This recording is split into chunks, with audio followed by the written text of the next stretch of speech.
लाली उठलाली चौक से ले आइब, बर्गर चाउमीन तरबगंज में खाइब। ए जी सुनी ना, लाली उठलाली चौक से ले आइब, बर्गर चाउमीन नवाबगंज में खाइब। गोंडा बजरिया घुमादा हमारे पिया, हरी हरी चूड़िया दिलादा हमारे पिया, हरी हरी चूड़िया दिलादा हमारे पिया, हरी हरी चूड़िया दिलादा हमारे पिया। लाल रंग साड़िया दिलादा हमारे पिया, गोंडा बजरिया घुमादा हमारे पिया।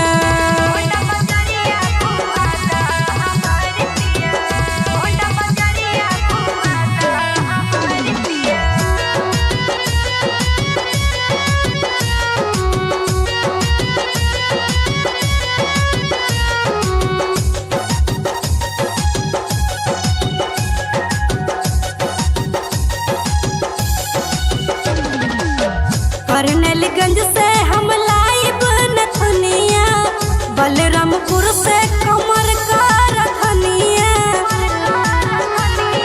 अरे मान जाए ना, करनेलगंज से हम लाइब नथुनिया, बलरामपुर से कमर का रखनिया। चलो ना हमके घुमादा हमारे पिया, गोंडा बजरिया घुमादा हमारे पिया, गोंडा बजरिया घुमादा हमार पिया, गोंडा बजरिया घुमादा हमार पिया। लाल रंग साड़िया दिलादा हमार पिया, गोंडा बजरिया घुमादा हमार पिया। गोंडा बजरिया घुमादा हमार पिया, गोंडा बजरिया घुमादा हमार पिया।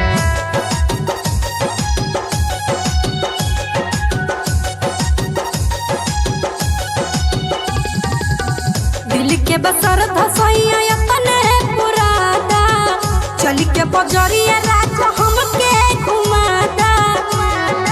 अरे चली ना, दिल के बसर धसैया अपने पुरादा, चल के बजरिया राजा हमके घुमादा। विभा के बतिया तू माना हमारे पिया, गोंडा बजरिया घुमादा हमारे पिया, गोंडा बजरिया